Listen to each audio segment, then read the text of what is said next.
Buenas tardes, apreciables asistentes y maestro Iván Vázquez. El día de hoy, la Asociación Estudiantil La Catarina les quiere traer este taller de escritura creativa en el ámbito periodístico.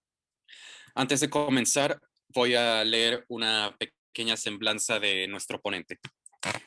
El maestro Iván Vázquez es poeta, ensayista e investigador. Se desempeña como docente en la Universidad de las Américas Puebla y encargado de las acciones operativas del proyecto hacia una universidad libre de plagio en la UTLAB. Actualmente cursa un doctorado en literatura hispanoamericana en la Benemérita Universidad Autónoma de Puebla. Ha publicado parte de su trabajo y colaborado en diarios y revistas nacionales e internacionales como La Otra, Círculo de Poesía, Crítica, Buenos Aires Poetry, Leviatán, La Ubre Amarga, América sin Nombre, entre otros. Fue seleccionado por Juan Carlos Canales para formar parte de la antología de poetas jóvenes de 5 a 7, colección Alejandro Meneses por parte de la UAP en el año 2010. Asimismo, ha sido recientemente publicado en la antología de poetas mexicanos Mexpoet, muestra de poesía mexicana contemporánea, por parte de Ediciones Altazor en 2019 en Perú. Selección a cargo del poeta Víctor Coral. Recientemente ha participado en el Festival Internacional de Poesía Comala, Pueblo Blanco y en el Coloquio Internacional de Poesía y Filosofía del Fondo de Cultura Económica. En 2020, la editorial Buenos Aires Poetry publicó su primer poemario, Cenizas mi deseo. Démosle la bienvenida al maestro Iván Vázquez. Hola, muy buenas tardes a todos. Agradezco la invitación a Ann, un buen colega que conocí hace año y medio en los círculos de poesía y qué bueno que siguió el contacto frecuente y bueno, estamos acá para dar con gusto este taller y divertirnos un poquito porque también de eso se trata la escritura, no verlo como algo pesado o como algo imposible, sino es mera relajación y diversión.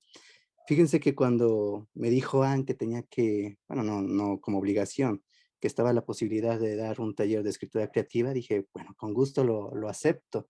Pero pensaba en escritura creativa enfocada a la literatura, pero cuando Ann me dice que es enfocada al periodismo, me puse a pensar por dónde empezarlo a abordar este asunto. Y entonces caí en cuenta que hay muchos escritores rimbombantes a nivel mundial que pasaron por imprentas, que pasaron por talleres de edición, que pasaron por consejos editoriales, tanto en México como a nivel mundial. Nombres sí tenemos. En México, ¿quiénes? Un Octavio Paz, que de joven ya está participando en revistas importantes, Barandal, Taller, El Hijo Pródigo, donde participaban españoles incluso, exiliados de la Guerra Española. José Emilio Pacheco, Elena Poniatowska, Alfonso Reyes, nombres que vamos a ir retomando en estas estrategias que les traigo de escritura creativa, ¿vale? En periodismo. Y a nivel mundial, ¿como cuáles? Me pongo a pensar, como Edgar Allan Poe, imagínate sus primeros años de vida, digámoslo así, literaria, se la pasó encerrada en un periódico, ¿no? Después se aburrió y empezó a hacer su carrera en la literatura y la rompió absolutamente. O como un Hemingway, también posiblemente por ahí, como un Henry James, también. Bueno, de todos ellos vamos a ir tomando estrategias y les pediría que si hay alguna pregunta o vamos teniendo algún comentario, bueno, vaciamos el comentario en la ventanita del chat o le pedía a Ann que me interrumpa, no pasa nada, escuchamos tu pregunta o el aporte y listo, nutrimos esta charla, ¿vale? Bueno, entonces, pongo mi primera carta de escritor favorito, periodista. Kapuscinski, un polaco, un periodista que saca un libro formidable que yo te recomiendo que lo leas sí o sí, si es que te quieres incursionar a todo este ámbito del periodismo. En el año 2006, un año antes de que muera Kapuscinski, sale un libro que se llama los cínicos no sirven para este oficio. Desde ahí ya nos metía el ruido tremendo el título de su libro. Pero ahí Kapuscinski estaba haciendo un montón de entrevistas que le hicieron a lo largo de su vida y nos va comentando sus estrategias periodísticas. Entre ellas, Kapuscinski está reflexionando, imagínate, ya está muy viejito Kapuscinski y fue un gran autor de notas periodísticas, le dieron el premio Asturias por ahí creo que en el 2003, si no mal recuerdo, y está viendo los últimos pasos del periodismo en el siglo XXI y está pensando, esto, estas acciones que están siendo abordadas por los periodistas actuales o las estrategias de escritura por los periodistas actuales van a cambiar radicalmente. ¿A partir de qué? A partir del auge tecnológico, a partir del Internet. Ya no eran los años de Kapuscinski cuando estaba cubriendo notas a nivel mundial de las guerras en el Golfo o de las guerras de los años 60, los movimientos sociales. No, él está viendo un cambio drástico en el periodismo y dice, la tecnología va a afectar al periodismo. Por supuesto, la tecnología y los dispositivos digitales trastocaron todo ambiente cultural, toda práctica cultural la está trastocando el auge del Internet. ¿Por qué les menciono esto? Porque imagínate, ya no estamos en los tiempos en los que una persona iba, compraba un periódico y se pasaba toda la mañana leyendo. No, no, no. Ya no se hace una lectura morosa, morosa, una lectura detenida de los contenidos periodísticos. Todo en este momento de la posmodernidad, en este siglo XXI, es veloz, es rápido. El fetiche del siglo XXI es la rapidez. Por lo tanto, ¿cómo afecta esto en el periodismo? Tus notas tienen que ser rápidas. Los espacios dentro de los periódicos se han reducido, por eso lo menciono. Con el auge digital, las noticias se hacen mucho más cortas. Ya no hay una lectura detenida. Los dispositivos digitales han reducido completamente los espacios en todo medio digital. Por tanto, a lo que queremos llegar hoy a comprender es que con pocos elementos tú tienes que ser altamente efectista, porque se te regala poco espacio para hacer una crónica, para hacer una reseña, para hacer un reportaje incluso. Y entonces, con pocos elementos, tienes que ser altamente efectista. Entonces, a todo esto, vacío mi segunda carta de escritor favorito, Alfonso Reyes, un mexicano, espargue de los escritores más rimbombantes del siglo XX, tiene un taller muy interesante en las primeras décadas del siglo XX, eh, en donde están cundiendo un montón de escritores nuevos, como cuáles, imagínate, Carlos Fuentes, ahí muy cercano a Alfonso Reyes, un Octavio Paz también muy cercano a Alfonso Reyes. Bueno, era un excelente escritor y nos dejó un grandioso libro en el año de 1952. El libro se llama La experiencia literaria. Y ahí hay un montón de artículos donde Alfonso Reyes está exhibiendo sus estrategias de escritura, tanto en la literatura como en el periodismo. Agarro estas tres ideas de Alfonso Reyes que quiero practicar con ustedes y quizá no lleguemos incluso a atisbar la última idea por el tiempo tan reducido que tenemos. No obstante, bueno, les pongo hasta el final mi contacto y si quieres platicar un día, te espero en una sala de Collaborate, doy asesorías a los viernes y listo, ahí charlamos. Pero los dos primeros pasos que ahí pongo son esenciales para cualquier tipo de texto literario y periodístico. No los pienso yo, los piensa Alfonso Reyes. El primero, ¿cuál es? Indicio expresivo. Indicio expresivo. Que tú encuentres un flujo de ideas para llegar a un tema contundente y atractivo hoy, en el siglo XXI, para que te lean. Después de que selecciones el tema, generar un efecto. Escribir tus primeras líneas, pero con cierto efecto, que trastoques a tu lector, que lo muevas, como decían los griegos, que le des el patos, que le des la conmoción, el golpecillo, que las primeras líneas de cualquier nota periodística, trátese del género que sea, que sacudan a tu lector. Entonces, ese es el primer paso que vamos a entender hoy y que vamos a practicar. Segundo paso, emoción estética, decía Alfonso Reyes. Es decir, generar imágenes dentro de tus notas periodísticas, jugar con el lenguaje, hacer lúdico la aprehensión del lenguaje, ¿vale? Que tus imágenes sean plásticas. Ya después nos vamos a detener en cada uno de estos aspectos, ¿vale? No solamente lo estoy diciendo de forma general. Y el tercer lineamiento que decía Alfonso Reyes en este libro de la experiencia literaria era que los géneros periodísticos están hechos para romperse, que no hay unas normas tan conservadas en los géneros periodísticos y más en el siglo XXI, cuando hay procesos de hibridez por todos lados, ¿vale? Entonces, si yo pienso en hacer una crónica, ¿cómo la haría altamente atractiva? Trastocando esos lineamientos de hacer correctamente una crónica, es decir, rompiendo la linealidad discursiva de lo que pensamos que es hacer una crónica, es decir, experimentar con los géneros periodísticos. Entonces, bueno, vamos dilucidando uno por uno. A ver, indicio expresivo, primer elemento.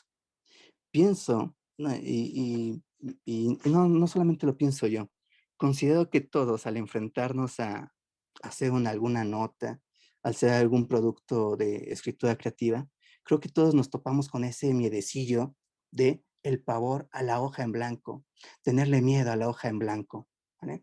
Entonces nos preguntamos en un inicio cuando queremos escribir, ¿y ahora de qué escribo? ¿Y ahora de qué va? De qué va a tratar mi nota? ¿Ahora de qué escribo? ¿Qué tema tengo que abordar que sea atractivo y para que me lean? Acuérdate, los factores de impacto son muy importantes en cualquier consejo editorial, ¿no? Eso ya no te debe pasar en el siglo XXI. En el siglo XXI, cuando el mundo se ha vuelto tan global, cuando hay un montón de temas por todos lados, esto ya no te tiene que pasar en lo absoluto.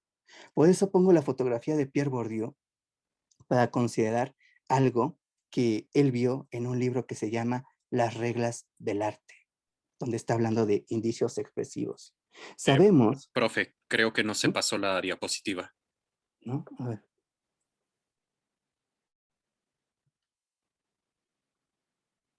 ahí está, ¿se está pasando? Ahora sí, ¿Sí? pero creo que se adelantó una.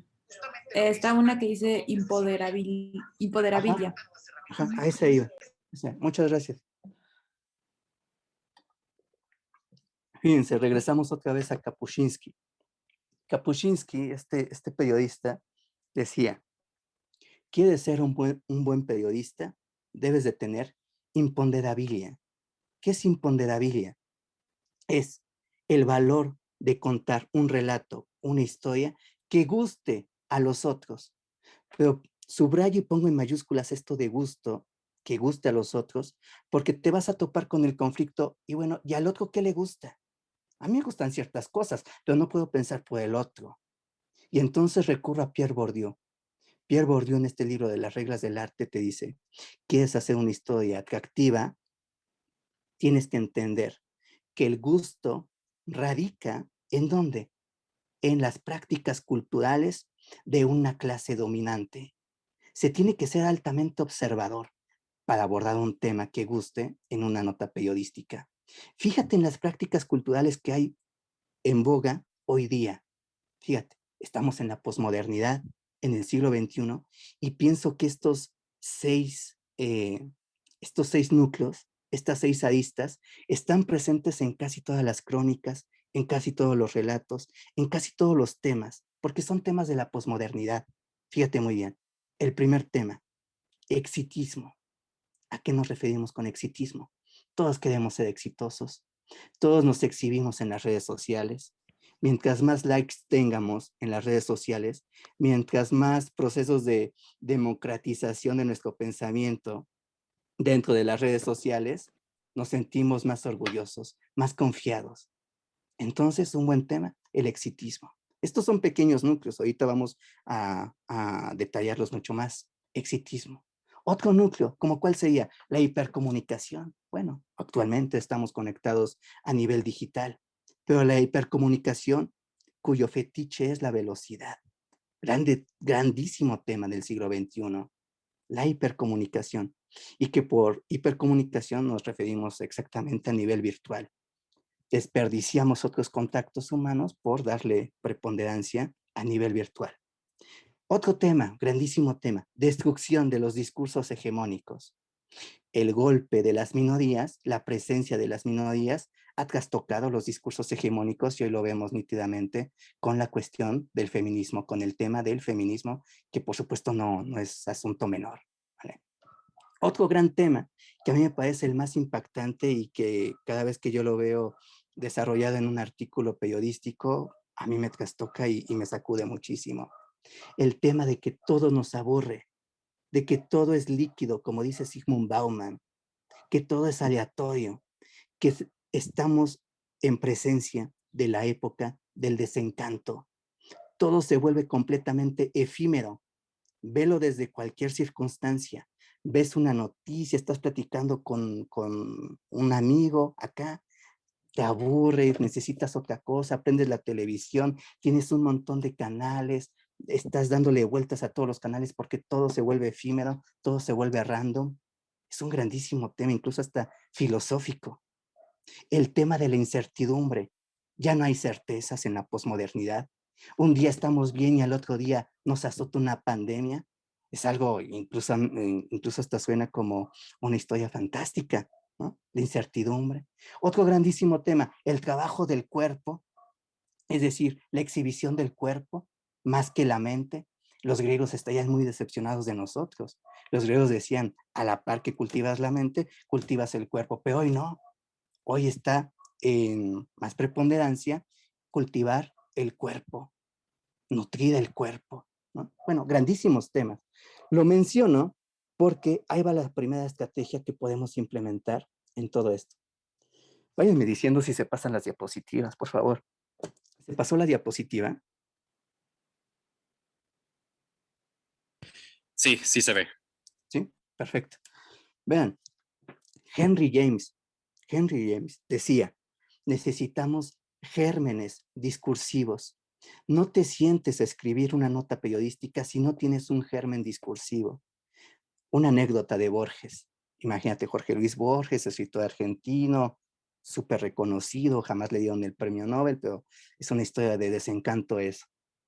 Llega un pupilo ante Borges y le dice, maestro, cada vez que me siento a escribir una historia, no me sale nada. Siento una atrofia artística muy pesada. No me sale absolutamente nada. ¿Qué puedo hacer, maestro? Y el toque de Borges, ingenioso, era un super genio, lo reconocemos por sus historias. Borges le dice, caray, hombre, pues no te sientes, pues no te sientes. Es esto, si no tenemos tema, no vayamos a la hoja en blanco a atacarla. No, no, no. Primero pasa por algo que se considera dentro de la escritura académica como el efecto túnel. ¿Qué es el efecto túnel?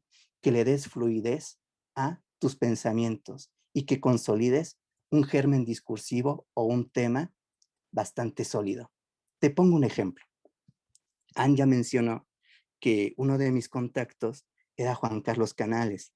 De hecho, es uno de mis grandes maestros que he tenido en mi desarrollo académico, hermano de Fernando Canales, para que lo distingan más, aunque seguramente a Juan Carlos Canales no le gustaría que lo identificaran por su hermano, ¿no? Pero bueno, poeta, escritor, erudito, un tipazo, un tipazo. Un día me dice, oye, Iván, estaba haciendo mis labores del hogar y de repente salgo a tender mi ropa, había acabado de lavar mi ropa, salgo a tender mi ropa y de repente veo un filamento ahí a contraluz, con todos los colores más impactantes que te puedas imaginar. Veo un filamento ínfimo, delgadísimo.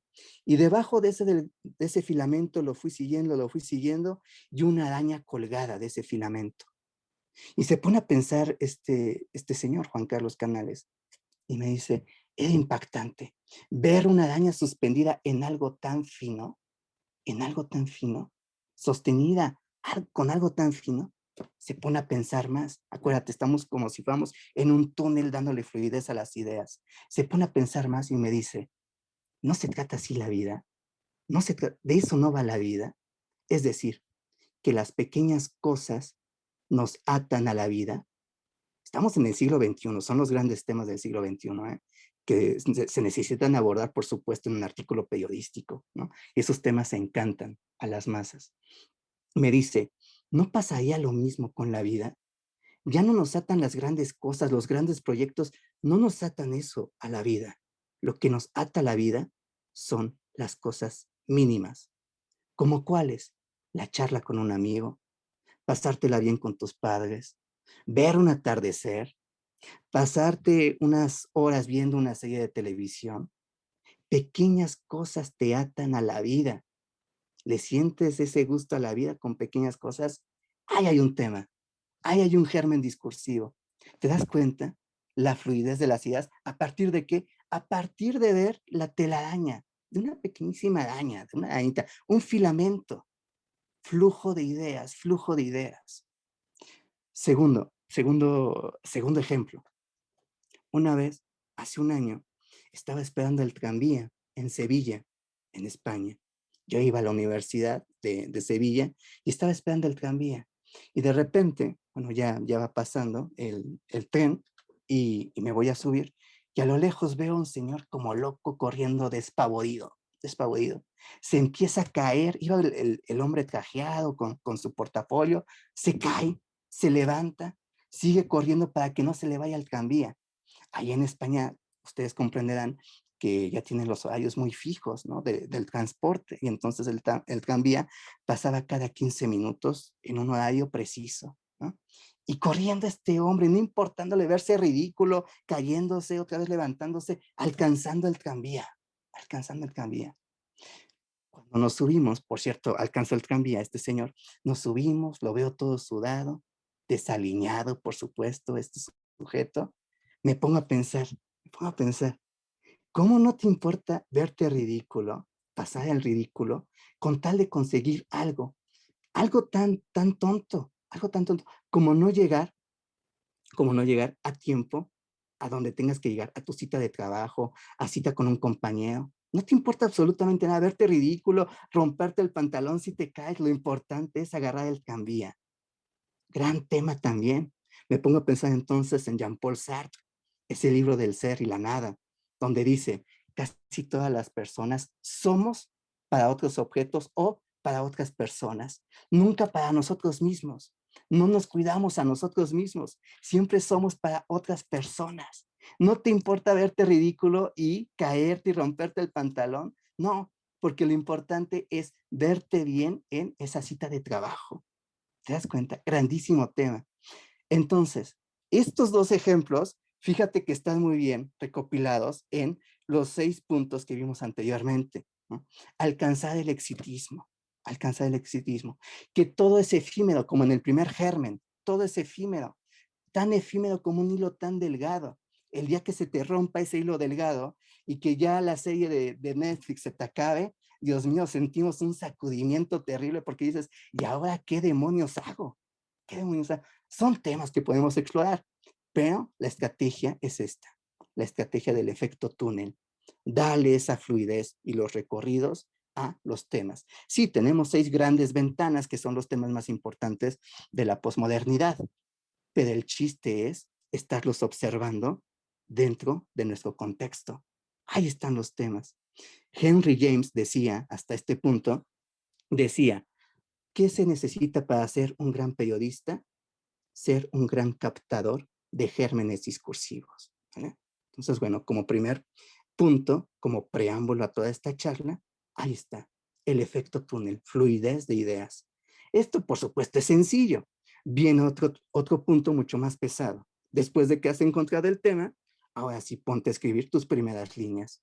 Y las primeras líneas tienen que estar incursionando un efecto, un efecto. Y entonces, ocupo mi siguiente carta de escritor favorito, Edgar Allan Poe. Edgar Allan Poe. A ver, ¿sí se ve la diapositiva, Ann? Sí, sí. Perfecto. Fíjense, Edgar Allan Poe, ustedes saben que dedicó unos cuantos años a la actividad periodística. Después fue uno de los primeros estadounidenses que quiso vivir de su literatura. Estamos hablando de la primera mitad del siglo XIX, donde era una barbaridad pensar que alguien se sostuviera económicamente de escribir en Estados Unidos, ¿no? De escribir literatura en Estados Unidos. Bueno, Edgar Allan Poe lo logró y dio el bombazo con el poema El Cuervo y con otros cuentos que fue publicando paulatinamente. Fíjense, Edgar Allan Poe escribe en el año de 1846 un texto fabuloso que yo te recomiendo que lo leas sí o sí porque te va a encantar. Se llama el texto Filosofía de la Composición y ahí nos cuenta más que nada todo su artilugio creativo, Edgar Allan Poe. Dice Edgar Allan Poe ahí en Filosofía de la Composición, dice, no, a mí no me interesan los temas, dice Edgar Allan Poe. A mí lo que me interesa son causarle un efecto al lector inmediatamente que se empiece a escribir. Si no se logra un efecto, Dios mío, ni lo intentes. E incluso está esta frase en ese texto de Filosofía de la Composición de 1846, donde dice Edgar Allan Poe, si un texto, sea periodístico, sea literario, sea de cualquier calibre el texto, si un texto, imagina, piensas hasta en un texto científico, ¿no? Si un texto, la primera frase, no tiende a la producción de un efecto, entonces se ha fracasado. ¿Cómo qué efectos? A ver, le preguntaría yo si existía en el siglo XIX, le preguntaría a Edgar Allan Poe, a ver, Edgar Allan Poe, dime qué efectos le quiero provocar o se podían provocar a mis lectores. Él me respondería, estos efectos. ¿Qué le quieres causar con tus primeras líneas? Ahí ya se tiene que ver una intención en la expresión, en el uso del lenguaje, al utilizar ciertos efectos. ¿Cómo cuáles? Para Edgar Allan Poe, lo importante, y creo que lo vas a descubrir si lo lees a profundidad a Edgar Allan Poe, el mejor efecto que produce tanto en sus artículos periodísticos como en sus relatos, creo que es el efecto de la melancolía, y ahí lo supo explotar muy bien. Pero ¿qué otros efectos podemos encontrar o provocarle a nuestro lector al escribir una nota periodística o un texto literario? La ansiedad. Hoy estamos ansiosos por tanto dispositivo tecnológico, por tanta vorágine de noticias. La ansiedad le podemos provocar inicio a nuestro lector. ¿Qué otro efecto? Quizá la incertidumbre, el vértigo. Por ahí son grandes elementos del siglo XXI igual. Todos nos sentimos apabullados por tanta globalización por todos lados. Nostalgia, exageración, parsimonia. No pongo tristeza, alegría y todo eso porque son efectos, no quiero decir superficiales, pero creo que tenemos que ser mucho más profundos en causar efectos dentro de un texto, ¿vale? Entonces no quiero decir tristeza, mejor nostalgia. No quiero decir alegría, sino vértigo, ¿vale? ¿Por qué Edgar Allan Poe estaba tan insistente con este rollo de los efectos? Porque dice Edgar Allan Poe, si tú planeas causarle un efecto a tu receptor, te apuesto que vas a hacer un uso especial del lenguaje. Un uso especial del lenguaje. A ver, ¿cómo está esto? ¿Cómo está esto? Sí, porque el lenguaje tiene ritmo. El lenguaje tiene ritmo. La combinación de palabras, la estructura sintáctica ya está incluyendo ciertos efectos. Vamos a ver si no. Vamos a ver si no. A ver. Inicios con efectos. Pienso en las obras rimbombantes, las obras que se han quedado como paradigmas de la literatura universal. Primero vemos desde la literatura cómo se juegan estos efectos y después te enseño una nota periodística con los grandes maestros del periodismo en México, ¿vale? Indicios con efectos. Pienso en un Franz Kafka, pienso en La Metamorfosis, ese libro magnífico. Muchos dicen que es la obra maestra de Franz Kafka. Yo difiero un poco, pienso que hay otros textos más sobresalientes de Kafka. Pero bueno, creo que todos lo hemos leído, incluso porque hasta lo ponen como texto obligatorio, de lectura obligatoria en la secundaria, en la preparatoria, para que te identifiques con el personaje de Gregorio Samsa, ¿no? Que es el protagonista de la historia. Bueno, fíjate. El texto inicia, por supuesto que se trata de una traducción, pero la traducción es brillante, ¿vale? El texto inicia así, a ver. Cuando Gregorio Samsa despertó una mañana después de, a ver, es que no lo veo porque están las ventanitas acá. Déjenme trasladar las ventanas. Ahí está. Cuando Gregorio Samsa despertó una mañana después de un sueño intranquilo, se encontró sobre su cama, convertido en un monstruoso insecto. Fíjense, casi todos los textos de Kafka lo que quieren provocar en las primeras líneas es un efecto de extrañeza, de alta rareza, de sorpresa, de expectación. ¿Cómo lo logra Kafka? ¿Cómo lo logra Kafka? Lo importante de estas tres líneas, de estas dos líneas, es que alguien se convirtió en insecto, pero no lo menciona desde el inicio. Eso no sería sorpresivo. Si te dijera Kafka, un monstruoso insecto se convirtió Gregorio Samsa, no te movería, no te trastoca, no, quiere causar la expectación. Y entonces, en un inicio, coloca un montón de complementos circunstanciales. Por eso te está mencionando un complemento circunstancial de tiempo, cuando Gregorio Samsa se despertó. ¿Cuándo se despertó? Una mañana después, otro complemento. Una mañana después. ¿Cuándo? Después de un sueño intranquilo. Ahí van 3 complementos. Se está alargando demasiado y yo quiero ya enterarme qué demonios le pasó a Gregorio Samsa. Se encontró sobre su cama. Complemento circunstancial, incluso hasta del lugar. 4 complementos y hasta el final se convirtió en un monstruoso insecto. Incluso hasta esa elección de monstruoso es álgida la palabra dentro del contexto semántico de esas 2 líneas. ¿Te das cuenta? Un montón de complementos y hasta después, venga la sorpresa, el knockout, como decía Cortázar, ¿no? Darle el golpe de atención a nuestro receptor. Es prácticamente lo que hacen en los comerciales de alguna película de cine, ¿no? Este verano, en esta primavera, 2021, la Liga de la Justicia, ¿vale? Es esto, un montón de complementos hasta el final, la sorpresa. ¿Qué efecto quiero causar en esas primeras líneas? El efecto sorpresivo. Monstruoso, sí, una rareza, una extrañeza, pero que se nombra hasta el final para darle el knockout a nuestro receptor.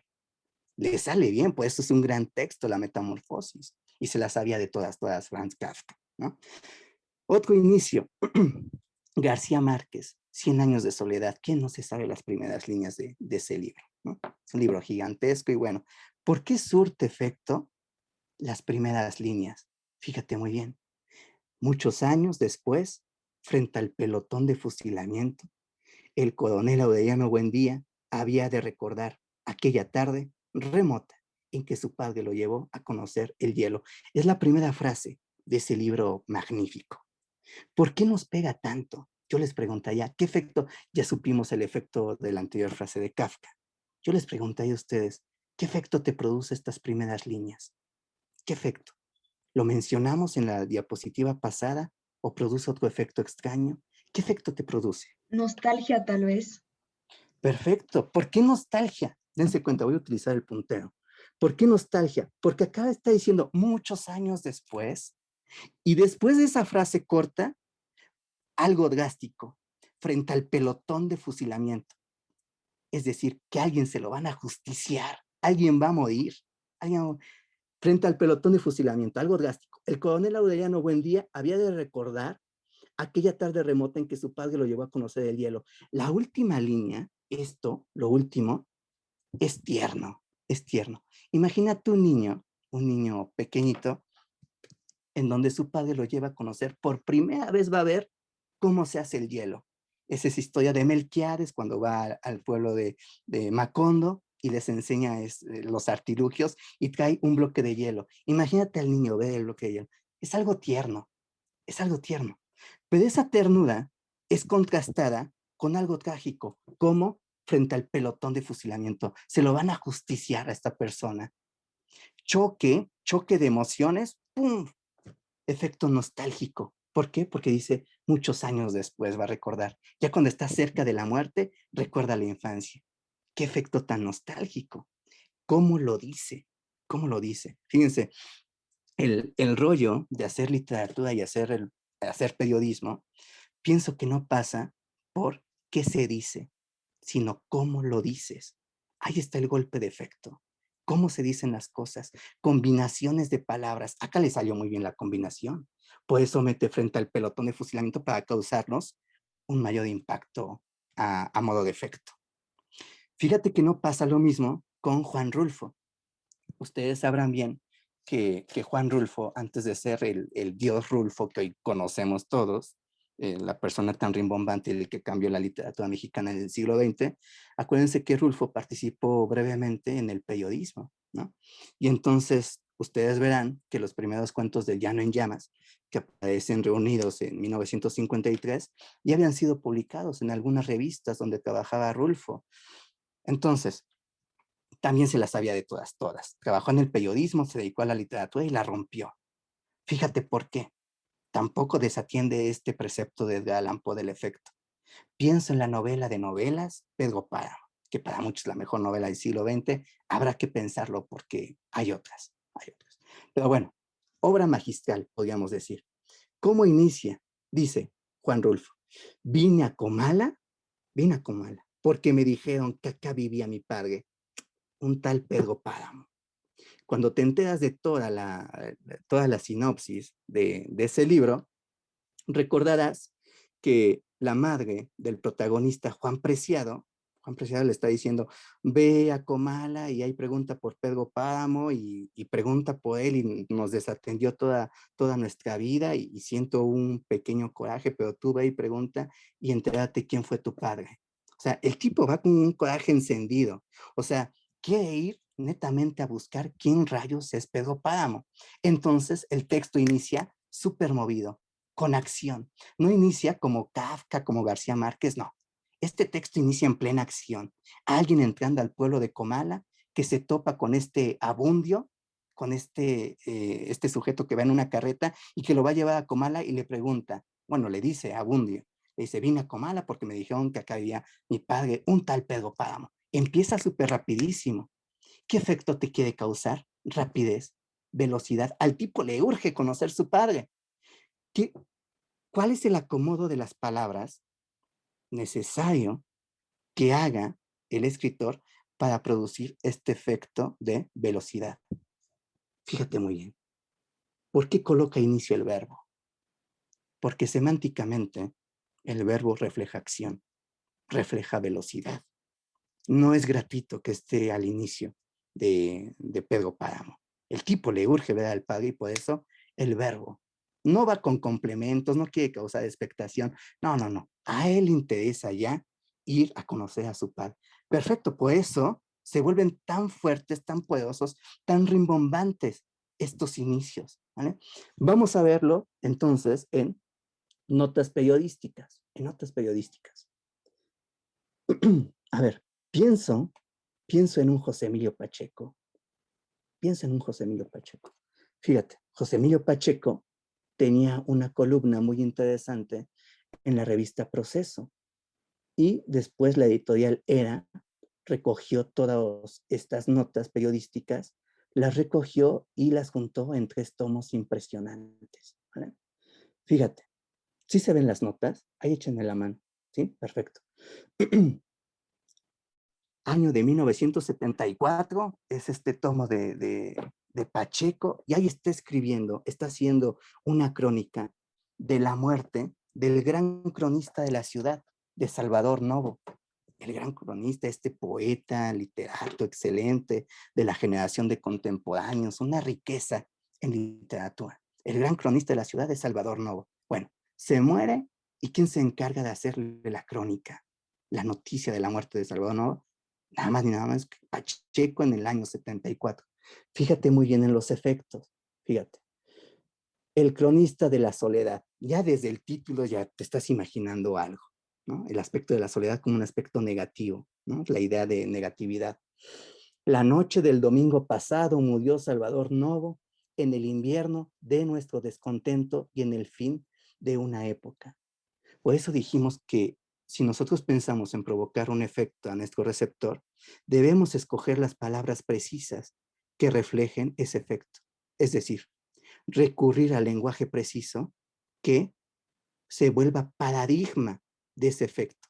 Si estás hablando de la muerte, si estás hablando de un evento traumático que a todos nos sacudió, tienes que escoger las palabras tal cual que reflejen ese efecto.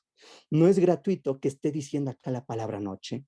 No es gratuito, esto bueno, es porque se murió Salvador Novo, pero no es gratuito decir, ve esta bella imagen.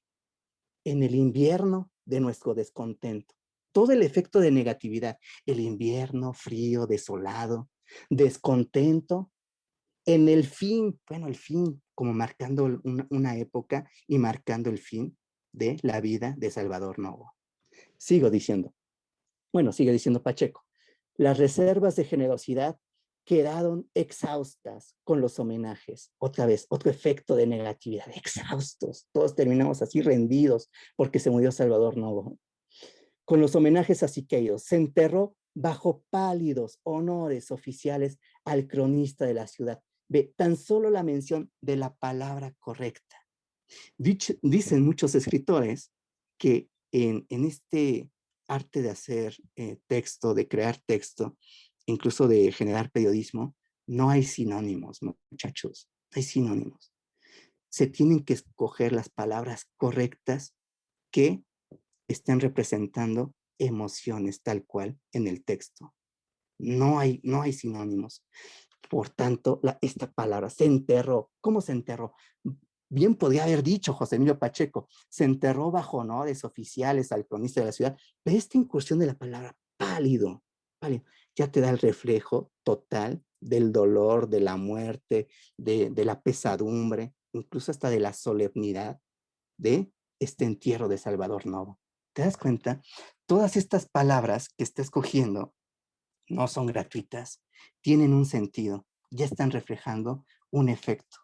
Fíjate también en el inicio. En el inicio no está poniendo complementos. No, Pacheco no pone complementos, no pone al inicio un verbo. No, no, no. Pacheco quiere ser lo más solemne posible porque está contando la muerte de una persona que la rompió en el periodismo mexicano y en la literatura mexicana. Quiere ser lo más claro posible. Estrategia. Ya supimos que si quieres causar el asombro, la expectación, un montón de complementos al inicio. Ya supimos que si quieres causar vértigo, emoción, verbos al inicio. Fíjate, ¿quieres ser claro? Sujétate a lo que has aprendido desde tus clases de español, desde la primaria. Sujeto, verbo, complementos. Solamente así penetran fácilmente las ideas en nuestro receptor. ¿Por qué? Porque es la normativa lingüística. Sujeto, verbo, complementos. La noche del domingo pasado, sujeto. Verbo, murió. Salvador Novo. Y después, complementos. ¿Cuándo? En el invierno de nuestro descontento y otro complemento. Y en el fin de una época. ¿Te das cuenta? Quiere ser lo más claro posible, porque el efecto es de solemnidad. Va a tratar la muerte de Salvador Novo y entonces quiere ser claro con el lenguaje, sujeto, verbo, complementos.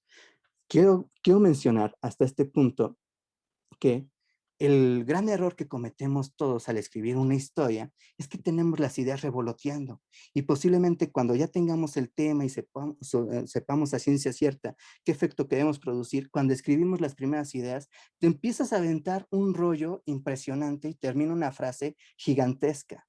¿Te das cuenta que son frases cortas? Frases cortas son relámpagos de atención a nuestro receptor.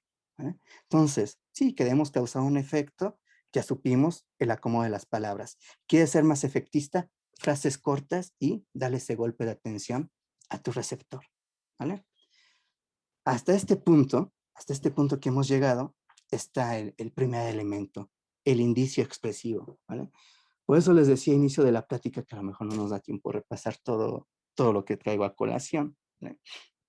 Pero a ver, quiero detenerme en esto y no sé, creo que esto está atrasado para 1 hora, ¿no? Si no mal recuerdo. Entonces, bueno, me callaré unos 10 o 5 minutos antes de las 7 con tal de responder algunas preguntas si hay del público, ¿vale?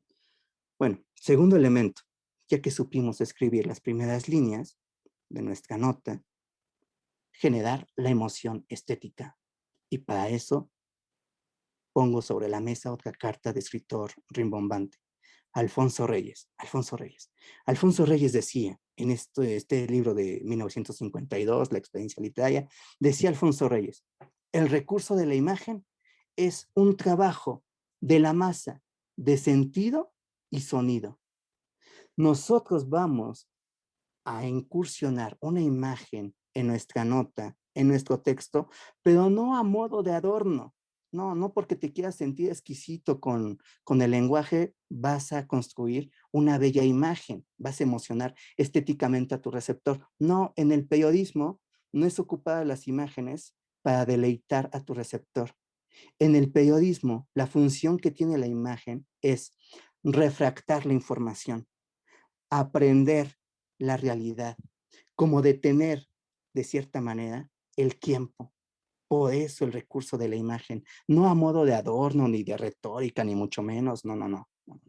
Acuérdense que las imágenes se producen a través de analogías, ¿como cuáles? Como un símil, como una metáfora, y ahí elevas el discurso, porque es un juego de comparaciones y es un juego inteligente con las palabras, ¿no? Son artefactos verbales, como dicen muchos, ¿no? Pero acá no los estamos utilizando de adornos, ¿no? Si estamos incursionando en el periodismo, lo más importante del periodismo es que tu receptor retenga la información. ¿De qué manera puede retener la información? Construye imágenes, construye imágenes. ¿Qué es algo complicado? Sí, yo sé que es complicado generarte una buena metáfora, impactante, pero date cuenta que los niños lo tienen a flor de piel, porque los niños rompen la normativa lingüística a cada rato, porque sus reglas del lenguaje no están lo suficientemente fijas como ya los tenemos nosotros. Y entonces un niño, imagínate, te pongo un ejemplo, un muchachito en una primaria, me acuerdo que llegué con una noviecilla en ese momento y de repente se acerca el niño y saluda a mi novia y de repente le da un beso y le dice el niño, oye, hueles a romance de flores. ¿Qué rayos es eso? Romance, qué encantatorio, qué bonito le salió. Uno de tonto pasándose todo el día cachando estas imágenes y un niño viene explosivamente y dice, hueles a romance de flores. Maravilloso. Retiene el olor, la percepción del olor. Los niños lo tienen a flor de piel. Pero ¿cómo podemos llevar a efecto nosotros esto? Rompiendo las reglas del lenguaje, volviéndonos locos con el lenguaje. Por eso es un juego verbal, ¿vale? Es un juego verbal. Si quieren aprender cómo se rompe la normativa del lenguaje, les sugiero un maravilloso libro. Ahí va la carta de otro escritor y también fue periodista. Ramón Gómez de la Serna. El libro se llama Greguerías. Greguerías. Fíjate, pongo de ejemplo algunas de este libro maravilloso. Fíjate muy bien cómo lo hace Ramón Gómez de la Serna. Es un libro que viene con un montón de frases y son juegos maravillosos, porque cada ratito está rompiendo la normativa lingüística, entonces está generando ideas maravillosas. Fíjate, la primera dice, está hablando de una relación, está escribiendo una nota acerca de una relación de unos famosos y dice, como daba besos lentos, duraban más sus amores. Qué imagen, refractar la esencia del beso, refractar la esencia del beso. Segundo, por eso decía Alfonso Reyes, jugar con la masa de sentido, la masa de significado. Ponte loco, juega con el lenguaje, retuerce el lenguaje, de eso se trata una buena imagen. Y cada vez que la incursión es en un texto periodístico, Dios mío, no quiero repasar otra vez el knockout de atención, pero sí la recepción se vuelve sumamente alta, ¿vale? En estos momentos. Fíjate, el segundo ejemplo.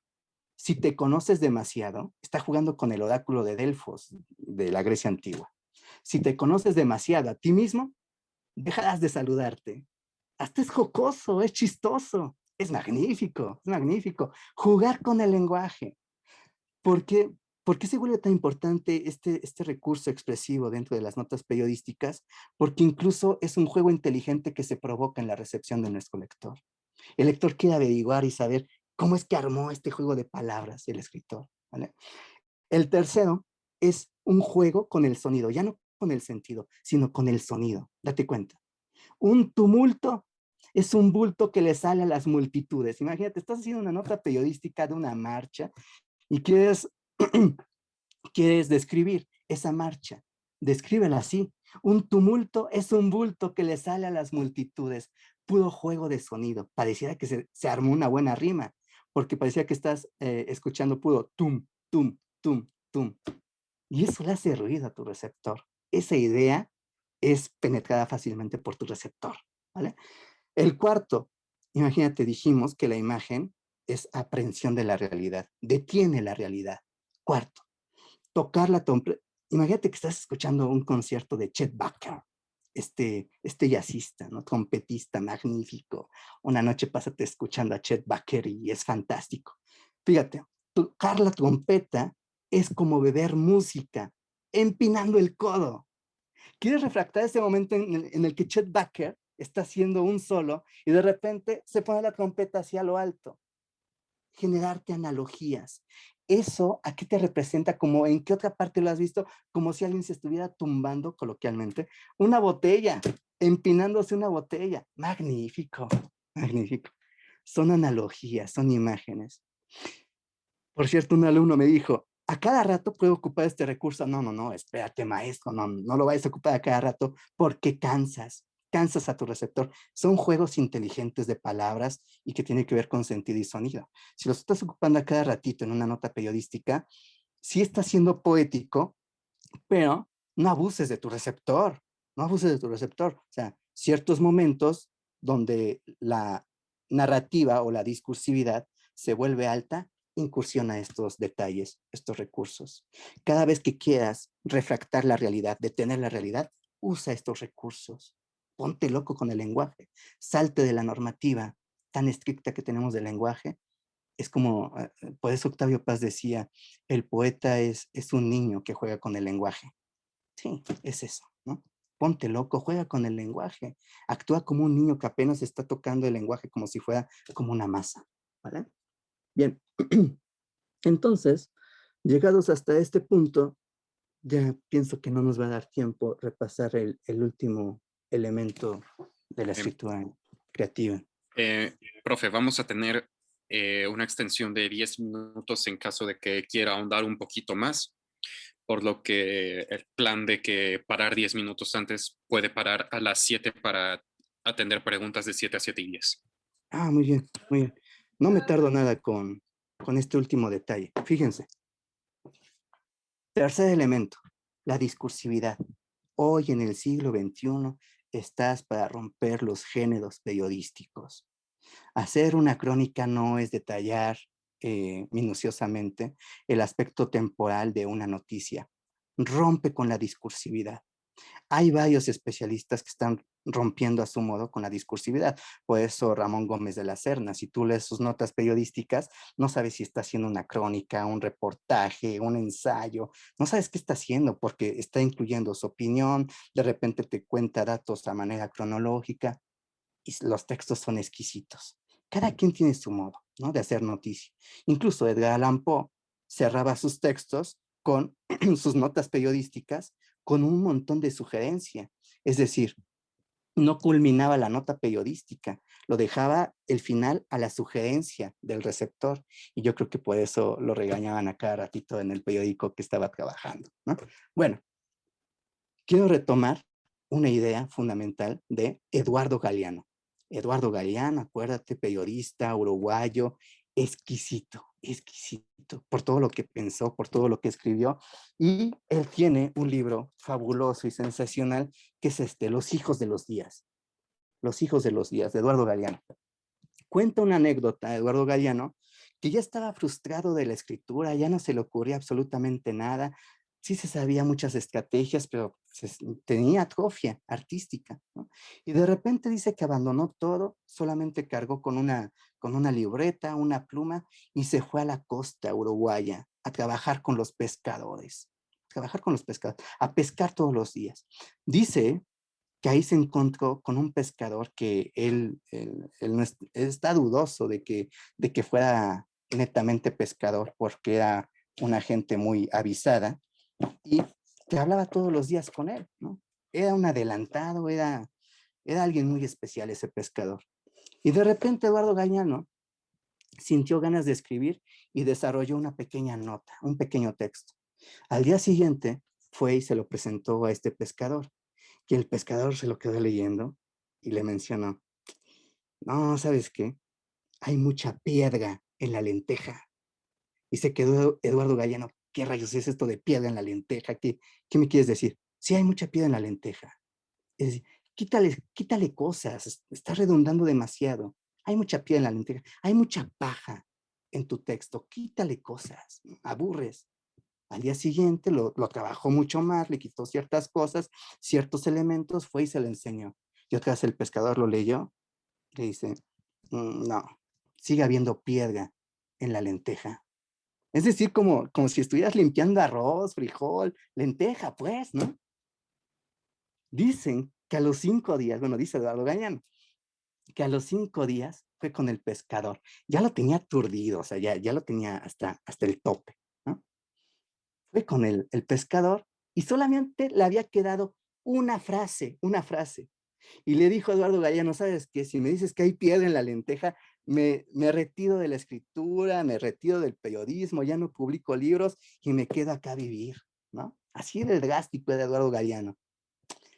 Lo lee el pescador, lee la frase y dice, ya no hay piedra en la lenteja. Y se queda Eduardo Galeano, menos mal, es una frase nada más, menos mal, menos mal. Le dice el pescador, sí, pero ¿qué frase te quedó? ¿Qué frase te quedó? Es esto, es esta estrategia. Hay que estar puliendo a cada ratito nuestros textos.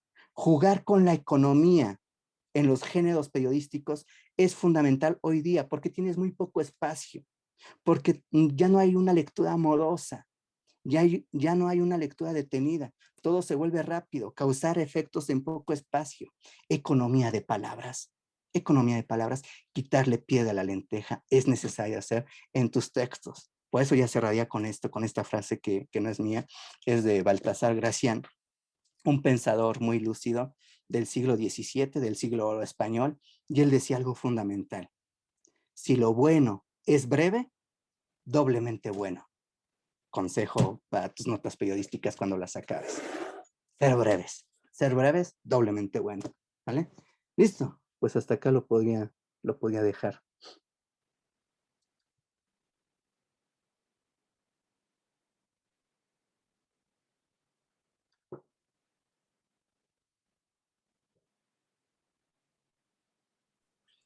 Pues bueno, queremos abrir este último espacio para preguntas por parte de la audiencia.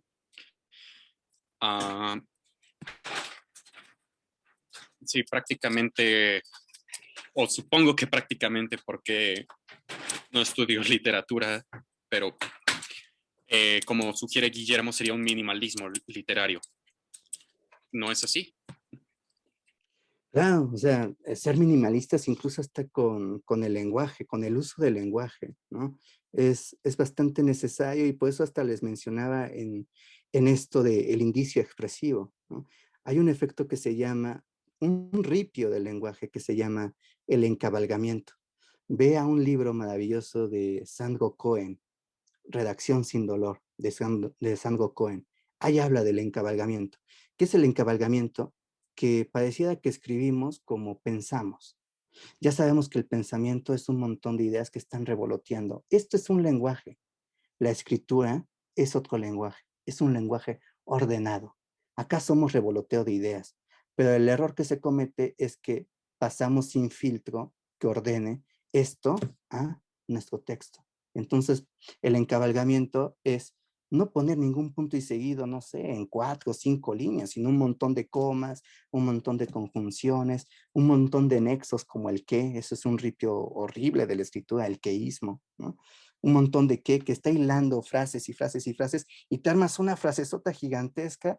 Dios mío, imagínate si empiezas con eso una nota periodística, ¿no? Por eso decía, frases cortas, relámpagos de atención a tu receptor, ¿vale? Yo tengo una pregunta. Bueno, no sé si la pueda decir así con micrófono abierto. Adelante. Gracias. Pues bueno, estudiando un poco ahorita a los cibermedios, que son, yo creo que los más importantes ahorita en nuestro siglo XXI con toda esta globalización mediática y que estamos inmersos en una sociedad tecnológica completamente.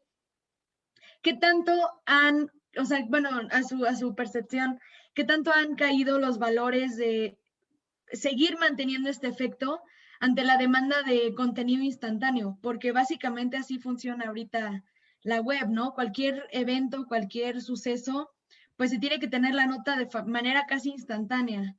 ¿Cómo no perder la grandeza de un efecto? ¿Cómo no perder identidad como periodista al estar tan correteado por los tiempos? Bueno, me pongo a pensar en los grandes periodistas del momento, ¿no? Pienso que pasaban por un proceso de práctica muy amplio, ¿no? Un recorrido de práctica muy amplio. O sea, esto que les comento de causar el efecto, las primeras veces sabemos que a lo mejor ni lo vamos a causar en las primeras líneas, ¿no? Pero es estar trabajando y trabajando y trabajando. Fíjate, creo que el arte de saber escribir tiene que ver mucho con la disciplina que uno tenga, ¿no? Entonces, si nosotros estamos practica y practica y no soltamos la pluma, es decir, que si tú te dedicas al género periodístico y de repente en una semana no haces ninguna nota, llegas a la siguiente semana, Dios mío, tu ritmo de escritura se tumba. se tumba, ¿vale? Lo veo desde el periodismo, lo veo desde los literatos, lo veo desde los que escriben discursos científicos. O sea, cada vez que dejas la pluma, Dios mío, esto se trata de tener disciplina constantemente, ¿no? Entonces, pienso en los grandes, en los grandes periodistas del momento. Pienso, por ejemplo, en un Christopher Domínguez Michael, ¿no? Publica en Confabulario, en El Universal, pero toda su vida es que ese tipo es un hombre de pluma, ¿no? Como dice Vargas Llosa en un libro, ¿no? Es un hombre de pluma. Parecía que la pluma la tiene constantemente en la mano. Entonces, sí, las primeras veces que vamos a hacer una nota periodística, sabemos que tenemos que causar esto porque el internet y todo se vuelve súper reducido, muy random, digámoslo de alguna manera. Y entonces la primera vez no va a salir muy bien, pero pues fíjate, el camino de los maestros, yo creo que todos los maestros, su camino fue muy arduo para llegar a esa pulcritud con el lenguaje, ¿no? Entonces, la recomendación es no desesperarse, no desesperarse y tener disciplina de la escritura, no soltar la escritura, ¿no? Si es que te quieres dedicar a esto. Muchísimas gracias. No, pero de qué, gracias a ti.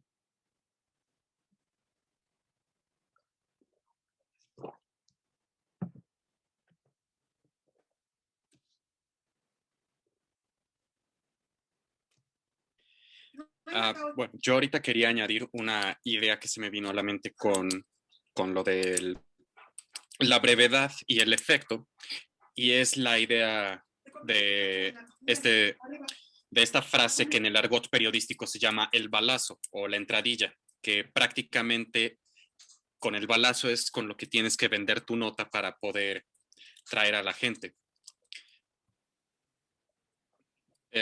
Bueno, esto es más que nada casi de que algo que me gustaría compartir. No supe cómo hilarlo en pregunta, pero me regresó a la mente ahorita que hablábamos todo esto de brevedad y causar el efecto. En el balazo es donde se tiene que ver en el periodismo. Oye, pero yo recomendaría, incluso esto me lo hizo ver un alumno en una sesión, ¿no? Cuando yo estaba recuperando el tema de la argumentación y se los estaba explicando desde lo que pensaba Aristóteles en la retórica y la poética, y Aristóteles decía, ¿quieres argumentar bien? 3 movimientos: ataque, defensa, contraataque, ¿no? Ataque, lanzas una postura, después empiezas a pensar lo que te va a responder tu contrincante o tu receptor, te defiendes y después contraataque como a manera de contraargumento. Y el alumno me decía, no, profesor, estamos en el siglo XXI, hay que ser delicados con el lenguaje. No delicados, sino cuidadosos con el lenguaje. No un argot de guerra para utilizar algo tan excelso como hacer un argumento. No, no, no, no. Mejor cambiar esas palabras de ataque, defensa, contraataque. No, eso parece como una batalla. Suavizar esos epítetos que nos quedaron muy grabados de nuestros maestros, ¿no? Entonces yo cambiaría eso de el balazo, provocar el balazo, no, provocar el efecto, provocar, como Cortázar lo dijo, ¿no? En esa conferencia que les recomiendo que la lean, una conferencia que se avienta en La Habana, Cuba. Cortázar lo invita a Fidel Castro a que dé sus estrategias y tips de sus cuentos, ¿no? Y Cortázar está repasando más que nada la construcción de un relato corto como si fuera una pelea de box, ¿no? Y dice, lograr el knockout, ¿no? Constantemente hacer un relato corto es estar midiendo a tu contrincante y después, cuando sea el momento justo, sorpresivo, sorpréndelo y dale el knockout, ¿no? Hasta eso suaviza un poco más, eso de balazo me mueve un poquito, ¿no? No, no sé, desconfío un poco de eso. Hay que verlo como un efecto, provocar el efecto. Que ahorita, bueno, complementando un poco con eso, estábamos hablando con una maestra que nos está dando, bueno, a los de mi carrera en este semestre, una materia de redacción periodística, que ahorita precisamente ese efecto a veces se tiene que ver hasta en el título, porque estamos acostumbrados ya a escanear la información, que para realmente atrapar a un lector, desde el título tienes que tener un efecto magnífico para que se enamore del tema o se intrigue mucho y lo metas a leer tu nota, lo metas a leer tu texto. Eso se me hace también muy importante y que puede complementar todo esto. Sí, perfecto. Por eso el título que repasamos de José Emilio Pacheco y yo hasta hicimos el apunte, ¿no? Fíjense en el título, las palabras correctas que está escogiendo Pacheco, o sea, se las sabe de todas, todas. Ahí les doy otro tip que ya nos repasamos y ya con esto, no sé si pudiéramos culminar, ¿no? En toda lengua siempre hay sonidos estridentes. Los sonidos estridentes te dan un efecto de atracción, de recepción contundente. Como cuáles sonidos estridentes tenemos en el castellano, como la K, como la P, como la R, o sea, la estridencia de sonido. Si tú juegas con las palabras, puede ser el juego de palabras, algo lúdico con el lenguaje, si tú juegas con las palabras, quieres ser atractivo desde el inicio, que los sonidos sean estridentes. Por eso hice esa nota o ese detenimiento a el inicio de 100 años de soledad. Mencionar pelotón de fusilamiento, esa explosión de voz de pelotón, o sea, escoger esa palabra no es gratuito. O sea, bien pudo decir frente a la hilera de estos mequetrefes que se lo iban a justiciar, pero no, está diciendo pelotón, pum, pum. Ahí está la esencia del golpazo, del balazo, pum. ¿Vale? Entonces, bueno, si jugamos incluso hasta con los sonidos estridentes desde el título, creo que podíamos lograr ese efecto desde el inicio de las primeras líneas de nuestra nota.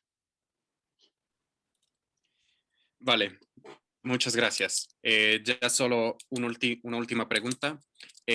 Fernanda Vilapone, me encantó cómo expresó las ideas. Me gustaría saber en qué horarios da asesorías o está disponible para poder consultarle preguntas después. Ah, sí, iba a pasar mis datos de la sala de Collaborate. A ver, las asesorías son los viernes de 1 a 4.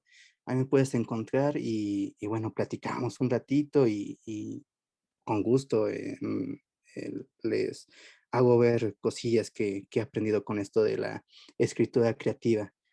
Pero ahorita no tengo a la mano el enlace de Collaborate. Sería entrar desde la página del Centro de Escritura, ULAB, entra a esa página y vete a la pestaña de asesorías. Te vas a la pestañita de asesorías y buscas mi nombre, Iván Vázquez, y solamente le das a el link que dice entrar y ahí me vas a encontrar. De 1 a 4 ahí estoy dando asesoría, ¿vale? Viernes, todos los viernes ahí estoy.